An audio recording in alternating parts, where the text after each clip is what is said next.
Hello, once again it's Chloe Bruce. I'm a former gas journalist, that is energy journalist, specialising in natural gas and the politics of the Russian Federation, in particular their foreign policy.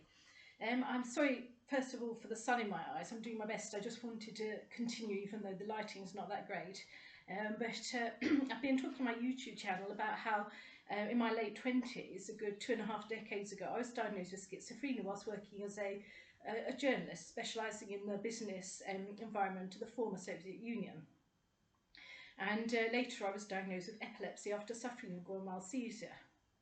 I've been talking about this diagnosis in relation to mental health stigma and related creeping fascism in the United Kingdom. And I have been talking about my specialist subject, Russian energy, and Ukraine-Russia conflict, the war there in that region between those two countries, in the context of how fascism elsewhere and in the United Kingdom, which is what I've been discussing, clearly makes us vulnerable as a regime. And I've been talking about fundamental hypocrisies in the way we approach our foreign policy, which in my view is substantially weak. And I've also talked about there are many specialists who believe sanctions don't really work when it comes to punishing a regime for hostilities or regime behaviour or perceived bad behaviour of a regime. And in my last quite long video, the longest of this channel, I discussed civil war in Britain. And although it's not easy to define civil war, and I don't know the specific definitions of civil war, I do know that whatever the definition, I'm in it. And I want today to move away from the United Kingdom a bit and to give a snapshot summary of something that one can make connections with anyway, a snapshot summary of some of the speakers at COP29 and also the earlier summit, the Valdai summit, where Putin appeared, and he made some energy comments. And then finally a word on the UK TV media, which I've criticised a lot, including their attitude towards mental health. I've given examples of how they hurt feelings. They hurt my feelings extremely badly, the press and the way they talk about mental health, and the same goes for the government of the United Kingdom. Anyway, but today I would like just to focus a bit on COP29 and the Valdai summit, just to summarise on your behalf. I'm not working at the moment, I don't do extensive research, I just do the bare minimum that I can. I'm off sick and I'm in a council flat, and I've been talking about the housing crisis and welfare state erosion, democratic erosion and various issues that are troubling and that give rise to internal conflicts.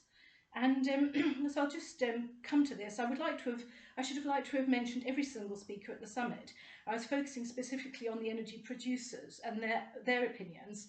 That is, in this speech I'll talk about the speeches of Azerbaijan, Iraq, and a bit of Keir Starmer, the UK Prime Minister's wording, and some comments that Putin made at the Valdai conference. I didn't see him speak at COP29. He had a Russian representative there. He might have attended, and I may have missed parts of it, but in any case, he made some interesting energy comments in an earlier summit, the Valdai meetings. And so I'll try and summarise this in the context of what I've been describing in all these videos. So although Russian President Vladimir Putin delegated a COP29 speech to a Russian official, he himself took the opportunity to talk about energy issues at the Valdai summit held ahead of the COP29 summit, which was held in Azerbaijan, Baku. With UK Prime Minister Keir Starmer announcing a planned 81% cut in emissions by 2035, Putin pointed out that Europe is burning coal paradoxical to its plans to phase out coal consumption. Bear in mind that coal is clearly a very dirty fuel, gives rise to horrific pollution and the concomitant effects of pollution. Why? Putin was not sure why he felt they were burning more coal at this present time. He was not sure why. If the decision to use coal here, he was not sure whether the decision to use coal here in the European continent was made up of political notions, to quote, made up of political notions. End quote. The question here is whether coal had to be used in the face of post-sanction gas shortages, natural gas shortages, and oil shortages also, following the announced sanctions against Russia in various aspects, including energy. A decision, therefore, to put geopolitical tensions above climate expediencies. Or has there been an equal shift towards renewables overall? In other other words, is it that the harmful effects of coal have been offset by an increase in the use of renewables? These are many questions I should like to see answered. I would have answered them myself while practicing journalism, but as you can imagine, I'm off sick and for the various reasons for many years now. And I live on benefits, not savings. I live on my benefits. And if you want to see the ins and outs, all that and how it happened, please do refer to my earlier videos. I hope you would enjoy them. State leaders and officials pinpointed the areas where their specific country was particularly climate vulnerable. Putin, saying Russia had 20% of forests, which I think he was saying was a positive when it comes to defeating climate changes and can be utilised for that end, said Russia had one of the world's greenest energy mixes. As a major gas-producing country itself, he said natural gas, understandably then, is 40% of its energy mix. Note that natural gas burns cleaner than other fuels, like oil or products, and 40% is a bit cleaner, not ideal, I should imagine, but anyway, that's cleaner than some other alternatives. And 85% with this, I assume, with the nuclear power and hydropower. So I'm assuming that natural gas is within that 85%, but the 85%, whatever way you look at it, includes nuclear power and hydropower. One of the greenest energy mixes, he says Putin. In a discussion, he continued to allude, as he has been recently, to a changing world order.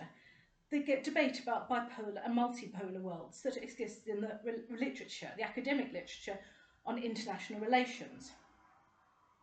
In a discussion, therefore, he continued to discuss at Valdai the world order that's changing, some conservative attitudes he felt towards how the world order should look, but he felt short of alluding in Valdai, as far as the bits I saw, directly to the EU energy sanctions of the European Union and the United Kingdom upon Russia. Saying it should be a polyphonic world where all voices are heard, he criticised elements of polycentric ideals and a habit of some to play solo alongside polycentrism. This clearly is that all voices should be listened to in the context of climate change, and dogma can warp climate change attitudes, he felt. At COP, oil producer Azerbaijan, the host of the Cop29, was represented by President of Azerbaijan, Ilham Aliyev, who seemed mocked by headlines after his speech, saying that he had praised oil. Praise oil, he said, is the headlines. I didn't look at specifics, but anyway, they seem to be denigrating him by quoting a sort of praise oil in a sort of religious experience about oil. But this may be an insult to idiom of other nations, or just other characters, other personalities. For when I looked at his speech, he said all natural resources, including gold and silver, are God-given. They were given by God. He wasn't saying he personally conjured up oil, but one makes the use of what one can when we have these natural endowments. This is a far cry from praise oil in the way what's described. You can imagine in some idiom you might say praise oil, but not literally praising oil. I don't think he was worshipping oil. And as I say, every country has its own idiom, every personality, every leader has their own way of speaking. And it literally wasn't just oil or gas. He said gold and silver and various other natural resources. And he happens to have natural gas and oil in Azerbaijan, and that they have exploited these reserves. And with some hope at times to export to the European Union also. And it was, of course, this was in the context of criticism of those who criticised Azerbaijan as a petrostate. But it happens to be the case that they have those reserves. And I'm not saying I'm for renewables and a good level of action for renewables, to say the least, and more might have been done earlier. But the fact of the matter is, it's hardly accurate to say praise oil. It literally isn't what he didn't say. Let's praise oil, hallelujah, or anything like that. It was a more sober discussion, but with his own brand of idiom and discussion. Especially in discussions of climate change, I feel discussing the beauty and cadency of the world is appropriate, and that it is necessary to consider each state uniquely. And excuse me, I'm not anything of a climate change expert at all. I try and keep that part to a minimum. I'm not even a geophysicist. I'm a political scientist writing about the political aspects of energy in my career. And to look at actions in analyses rather than blanket rhetoric. In other words, could they not say, well, they said praise oil, but X, Y, Z was done and it was planned and some of this has been enacted already. rather than just latching on to words that at the end of the day are going to be part of a leadership policy to word things that way. What about actions more than criticism? And if there's no action at all, maybe pinpoint the minimal amount of effort that has been made. So Iraq also was representative at COP29. Iraq was vulnerable, said the representative, to climate change as it depends upon fossil fuels. That is, Iraq is dependent upon fossil fuels, and to emphasise the need for climate justice. He also stressed the importance of current decisions and the importance of the here and now. It is not just the future, it is the present that has to be addressed immediately. Overall, it was as though many states at COP emphasised the need for collective effort and remunerations for those affected.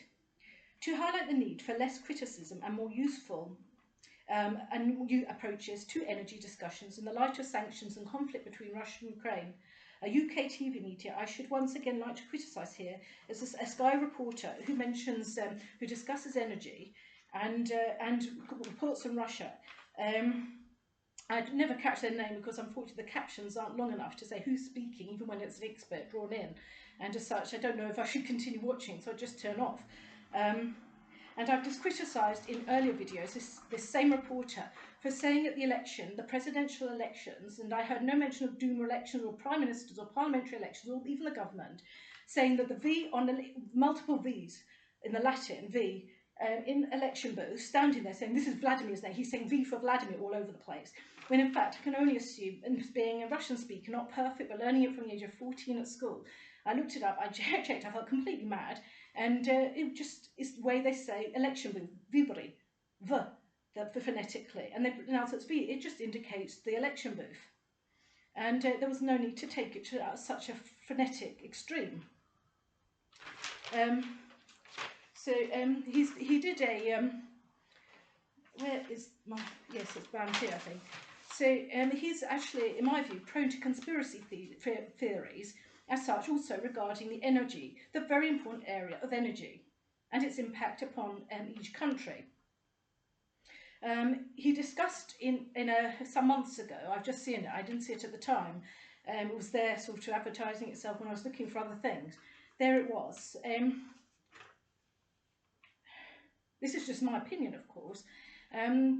These conspiracy theories were there, I felt, present when he's talking using non-sky graphs. They were not attributed to sky the numbers, to a confusing effect. Quite a bit odd, he would say, for me, in a way that sounded like a very unconfident announcement. This is a bit odd, and that's the vernacular used. So in a headline that was written for his piece on, it was about oil loopholes, quote, and talking about how oil loopholes were present to take Russian oil to countries that had sanctioned Russia, nevertheless, despite sanctions using third-party countries. I do not understand why these are sneaky manoeuvres, unless I have more information, why these are sneaky manoeuvres to actually get Russian oil for the UK and the European Union without more information.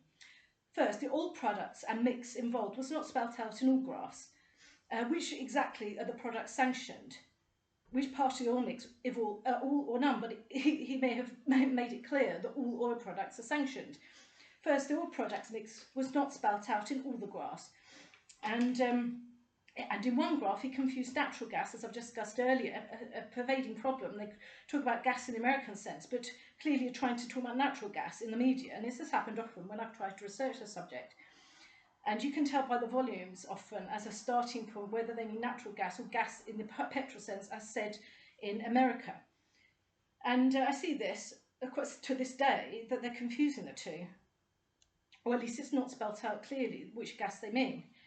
And to confuse natural gas with petroleum, I assume that it was a confusion because we use petrol or other words in British English. Is this petrol or gas? I refer to his pointing to the tips of the graph. It was a combi graph, oil and gas was at the top of the graph. But I assume he means natural gas from the context because the oil was underneath. But in British English, we don't call it gas. It would have to be natural gas. And it was a combi graph that might have been dismantled anyway into its components. I'm not the best mathematician, but I had to work extremely hard on graphs and to make things accurate. I'm not saying they're best at it, but I haven't had any complaint about it, but I'm just giving my opinion. And some might say I'm hopeless at my graphs. And it would have been easier to see all lines and coordinates of these graphs, but his body gets in the way in a format that is often on these TV medias and which is not ideal. I'd rather just look at the graph and have the numbers explained with me looking at it. Once he's got hold of it, why can't you just show off the graph you've managed to get hold of? And I felt that his, when he mentioned getting money in euros graph for Russia, it's not particularly, the euros part isn't particularly criticised by him. It's more the third countries he's worried about. But related to this, I distinctly remember the press saying that Russia had changed the payments from euros to rubles, and specifically wanted ruble payments. Has that stopped? Did they bring an end to the ruble payments? Was it disputed? Did they successfully win their right to pay in, their right to pay in euros? He says it's a bit odd that oil revenues for Russia have gone up despite these sanctions, citing purchases from third countries as the culprit. In other words, UK and the EU are purchasing via third countries that import Russian oil. But he did not mention oil price fluctuations, oil demand changes, and in relation to large populations also, or exchange rate discrepancies. If he ruled out that the spikes and increases he refers to, or the status quo, as just loopholes, would have been better argued had he said whether the increase in oil imports or the status quo is to do with higher demand or price fluctuations, exchange rate discrepancies, exponential changes in oil consumption in relation to population increases. Every country is different. Every country has its own population. Every country has its own needs. I'll return to these indicators later. I'm just saying it'd be a better argument. He ruled this out and said it's just literally they want to keep glugging up Russian oil. He then uses the United Kingdom as an example of taking oil from Russia that has been refined in India, and so therefore India then sells it on to the United Kingdom. But there, according to his graph, actually shows a decrease in, he shows some oil products at this point that are imported from India by the UK. But I thought that there was actually a decrease in the first part of 2024 according to the graph of these products. But in any case, I'll continue. First, the sanctions have not necessarily been well described by the TV news channel, and this is no excuse just to clutch at straws in analysis later down the line, just because you didn't spell out all the details and nitty-gritties of the sanctions earlier. And in the UK, wasn't there a timing stated for phasing out Russian energy? What about the timing of the sanctions, the exact products, or products, which exact products were sanctioned? You know, this has to be repeated. I might have missed it, but I was watching quite closely the whole thing.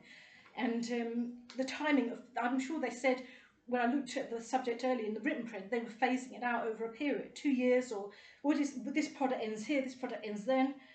Why does the UK need oil products so badly when it has its own crude oil production? In other words, they may have actually said they're phasing out Russian oil, Russian energy overall, the UK with its own consumption, just not to have that factor in our price equations.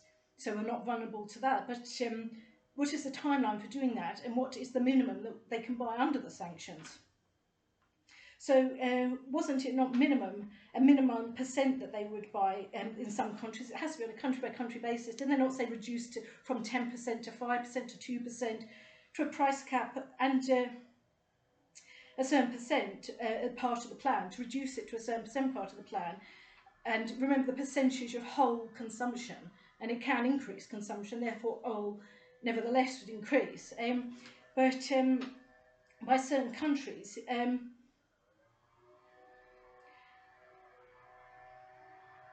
yes, so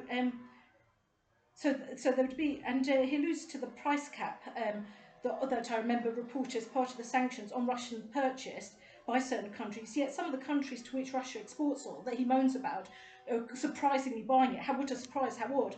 Are they all bound by the sanctions set out by the EU and United Kingdom? Are they actually countries that sanctioned in that manner? Do they have the same set of sanctions? Why are you saying that under sanctions we announced? They've got their own laws. I'm just saying a bit more explanation, a bit more thoroughness. in your argument that this is a sneaky manoeuvre on everyone's part involving energy needed to be properly developed as a discussion. The countries like India, China, etc., that he alluded to might as such have a different approach to sanctioning Russia. You're saying how odd that they're buying this oil. Nevertheless, Russia, astonishingly, is still making money from oil. But it isn't. Is it the whole world that sanctioned Russia? Clearly, it's. And you're saying this is now, 1 minute it's the whole world that's meant to have sanctioned Russia, next it's sneaky manoeuvres to do with sending it to India, and then greedy Europe guzzles it up. But you have to look, as I said, demand profiles, prices. If there's a sudden increase, I'll come to that, revenues. Also, with increased oil imports and/or, he says also there are increased oil imports as such, or they're the same. And to use, he doesn't have to say, he doesn't have to go on about how it's done by weight. The units are well known for oil. It's done by volume, the volume. Can't he say it's gone up by this percent and this amount of tons of oil? And can't he actually spell it out? Yes, we know it might be measured in a specific unit, but what's the actual amount at the end of with the percentage increase of the status quo, despite the sanctions?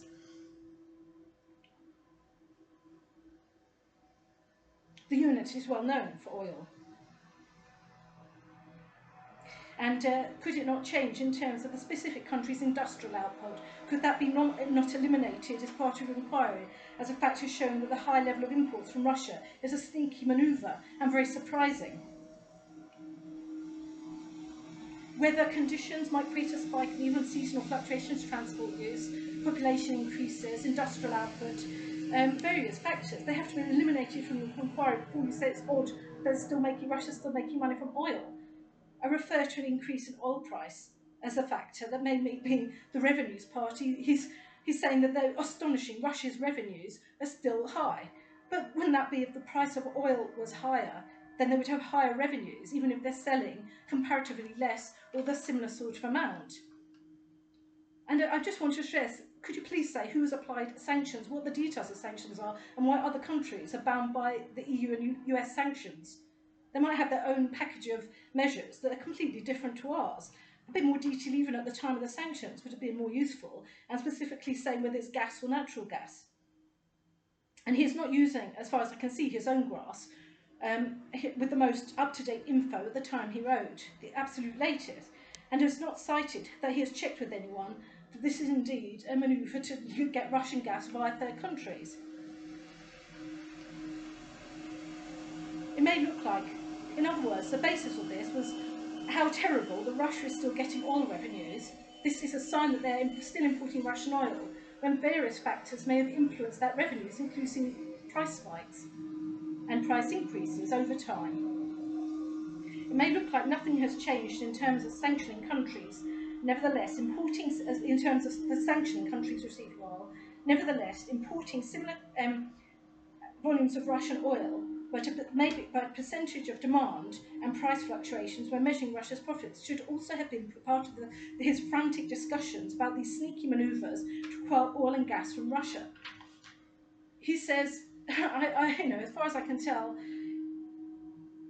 Russia is still making money from oil. This is because it's exporting oil. This is because India, Turkey and China are buying Russian oil. This Russian oil is going to the EU after being refined, for example, in India.